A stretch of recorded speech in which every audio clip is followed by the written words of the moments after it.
المدح مثل العود الأزرق ما يمد ولا يساق إلا على قرم علومه بالفعول موكده. لا صدبوا جنب نصخيف وصدبوا كف الرقاق، علي الثمالي ما يجنب لين يبلغ مقصده.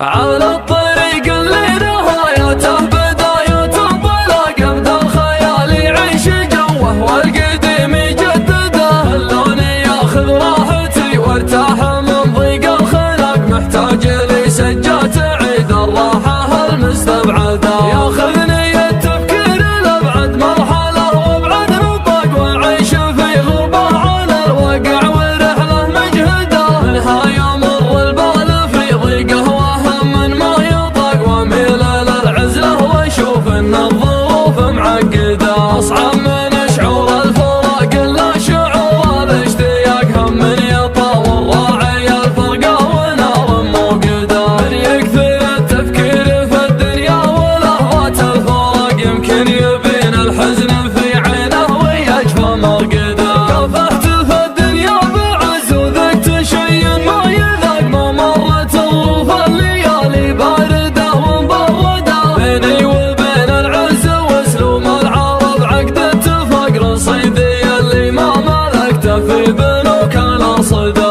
رزقي وتوفيقي على الله خالق السبع الطباق، اعيش لحظتي ولا افكر في بكره وابعده. كم من سليم شكله معافى وتفكيره معاق، يمشي على البيضا برجلينه وعقله في يده. اللي ينفتح للشر باب يصير كانه في سباق، واللي نصيته في مجال الخير كانك تطرده. الخير والمعروف ما يجزى بصده وانشقاق، على الاقل اللي يتجمل فيك احد لا تجحده. هيا الرفيق اللي لي ضاقت علي الارض ضاق، يسعدني اللي شفته اسعد واحد الله يسعده. صدره خلي من الحسد والحقد واسلوب النفاق، لا شفته افقد ضيقة الخاطر عساني مفقده. المدح مثل العود الازرق ما يمد ولا يساق الا على قرم علومه بالفعول موكده. صدبوا جنب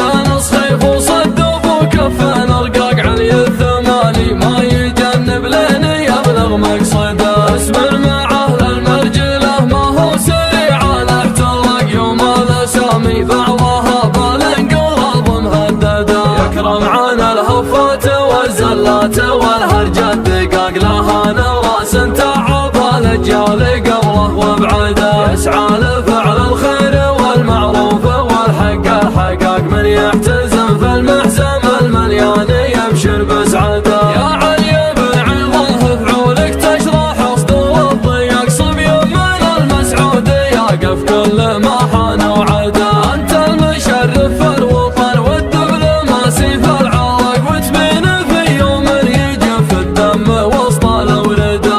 اخوك يوسف ما ضرب الهينه ولا فهاق، هو مسندك في حزة الشدات وانت مزنده. عزوات